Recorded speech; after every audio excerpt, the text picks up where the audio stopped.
be full. Joey Bosa, Shaq Thompson, Jordan Phillips will be individual only. They're on vet rest days. And then Gabe Davis has been moved up to the practice squad, so he will be out there practicing. All right, time's yours. Just where is Gabe at then? Where you feel comfortable with his health, and like where is he as he's kind of joining? First day of practice, yeah. So it's kind of a reoccurring theme, you know. It seems like so. One day at a time. We'll see how it goes, and you know, we'll see how he looks. John, is there a 21-day window for Gabe, or is he just on the practice squad like everybody else? On the practice squad, as of today. Yep. All the concerns over the passing game and inability to stretch the field and go downfield, how concerning is it not, you know, with Josh not practicing and still being out of the lineup? Or to flip that, how important is he to that element of the game? Yeah, anytime when your players isn't practicing, it's concerning, and you know, he's a big piece of what we do. So we're looking forward to getting him back as soon as we can here. What is a lot of your defensive limit during after the catch the way that you have? If I knew that, we would have done it before. I mean, just, you know, our guys doing a good job. Coaches really coaching them up and making sure they're using the right technique, and the players are taking ownership of those responsibilities and, you know, doing their 111th. So it's part of how you try and play team defense. John, was there some intentionality last week in Carolina to get Max and George Hancock in the game and playing, knowing what's coming here this week against a really, really good Kansas City offense? Well, they are good. They're very good. I think they've pretty much averaged 30 or so points the last 4 games. You know, it's really about us trying to improve as a football team overall. So that's really what it's about. But getting them on the field, that had to be helpful, some banks of experience maybe? Sure, experience always helps. Yeah. Does facing Andy Reid ever get old? You know, I have great respect for Andy and learned a lot from him, as you guys know, and we've gone up against each other a number of times now. There's been great battles, and I think that's, you know, one of the reasons you do this is the competition. You look forward to the competition, and no different this week. We know what's in front of us. We know the challenge that's in front of us. Could you have envisioned back in that bad meeting when Andy let you go and said this is probably for the best for you, that you would have this type of rivalry develop 10, 12, 13 years from, you know, after? No, I mean, you know, you go through life and life's experiences, and you know, sometimes things that seem maybe bad at the time actually turn out to be good for you. And God had a plan, and this is God's will and God's plan, as far as I'm concerned. How does that mindset help you with coaching? Like maybe explaining to a player who's going through adversity or a challenge of this can actually help you come out on the other side. Like how does that inform the way you coach? Yeah, it's huge. These players experience that quite a bit, right, of performance-driven business, results-driven business, and you know, there's a lot that goes into that for these guys, especially as now the exposure has increased every year, it seems like, and being able to relate to them from that standpoint helps. And the older you get, the more life experiences you go through. So being able to impart some wisdom on them, I think, helps give them perspective. And I'm sure you guys have gone through it in your lives too. Things happen where you think at the time, oh my gosh, what's going on? And yet it turns out to be actually good for you. So. Sean, can you tell us a little bit about how the way Michael Hoyt plays and the way you're able to use him, how that contributes to elevating your overall defensive performance? Yeah, you know, it's early, as you saw just with one game. You know, Michael does a really good job, along with our other players too, of some of the smart guys that can do some different things for us. And so, you know, the thing that you love is no job is too small, no job is too big. It's easy to say, hey, you know, look at the things he can do, but look at the things that he also embraces in terms of doing things for the team. That's you know, a lost art, it seems like. I don't want to say totally lost, but it's getting harder and harder to find guys that are willing to do the little things, and he embraces those tasks. Hey, Sean, you've got 3 healthy, well, 3 D tackles right now on the 53. You've got 3 on the practice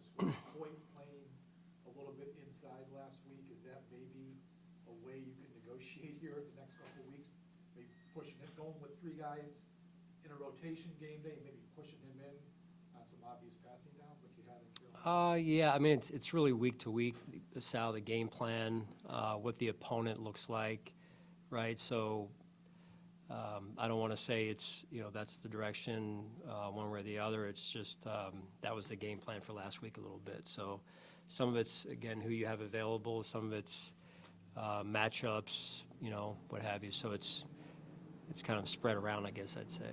What do you like, Sean, about how the offense has utilized 3 tight ends, whether that's all together on the field at the same time or just individually getting each of them involved? Yeah, our offense, right, yeah. No, they've been good.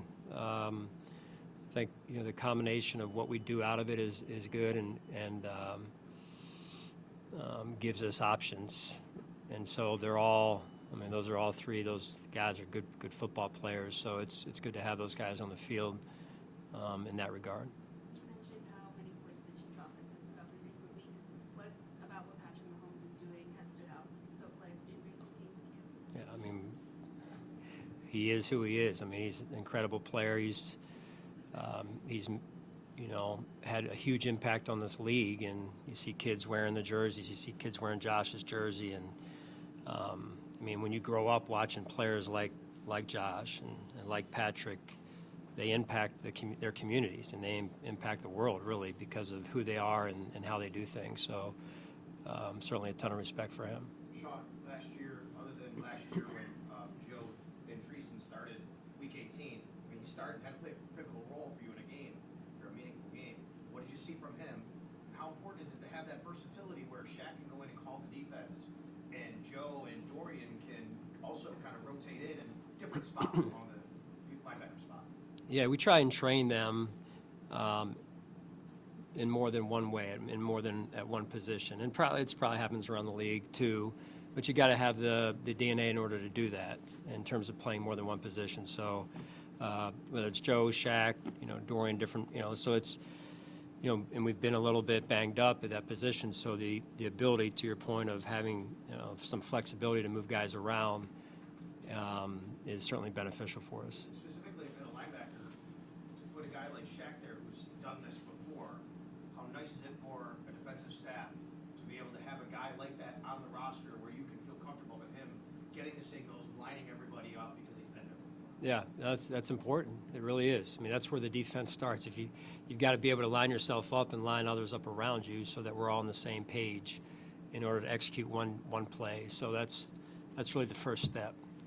Joe Brady rightfully still has a lot of confidence in his offense. Is there a bit of a disconnect in messaging based on what we heard from that podium on that table on Monday, where you expressed concerns that the passing game wasn't where the running game was, whereas Joe said, I have no concerns with the pass game.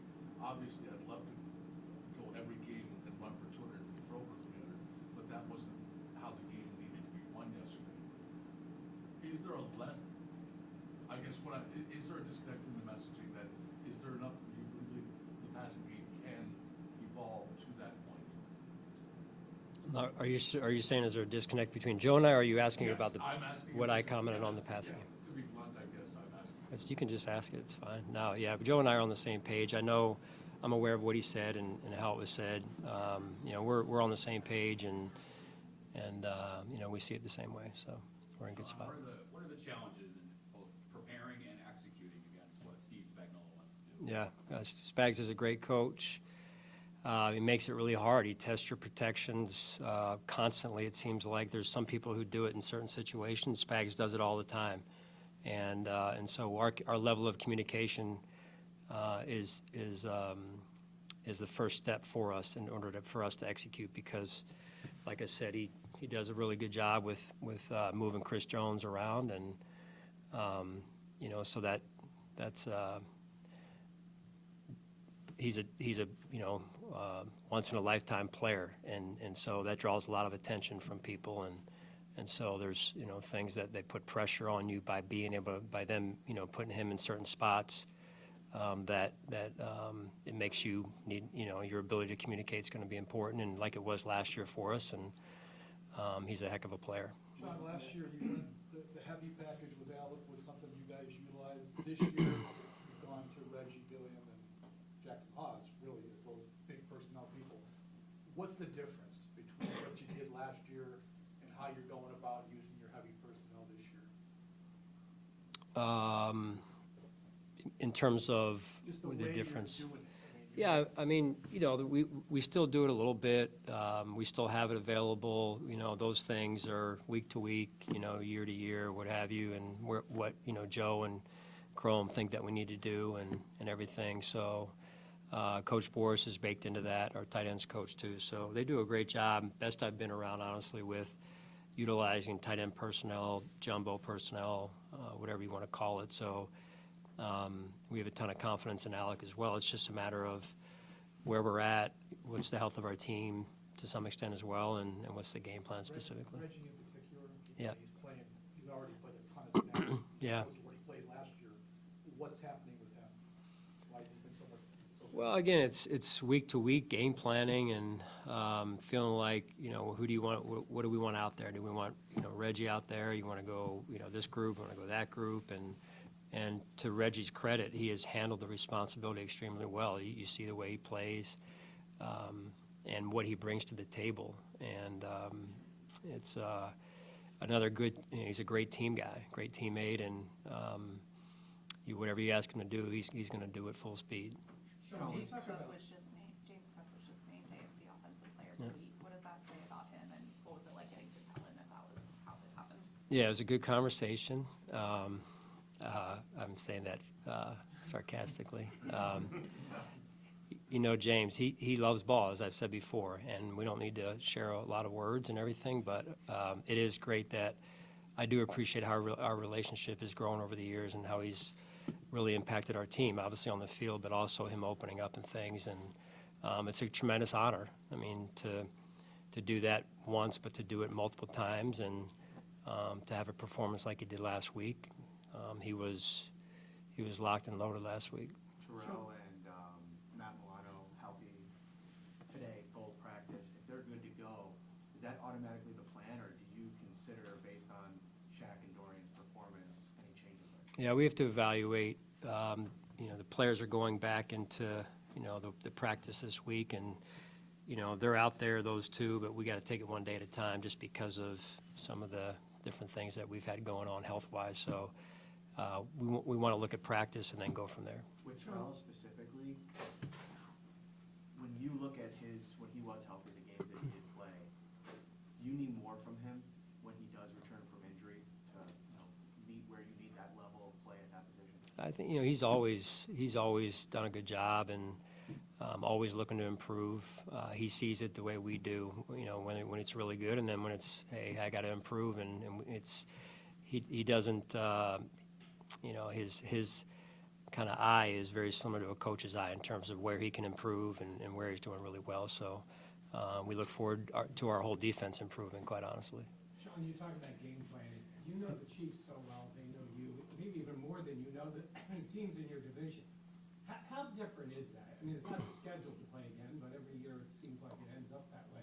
How different is this week for you guys, and maybe even, for the Chiefs too, because you've known each other so well? It's a little bit unique in that way, especially when you have one coaching staff, and they're preparing for us, and we've been together, and they've been together for a while. So it's unique in that way, but it also, I think, it builds for high level competition. And so it's two good coaching staffs going against each other, and two good teams. All right, thank you.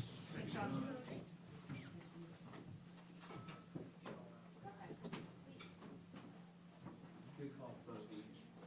Yeah. I'm so sorry.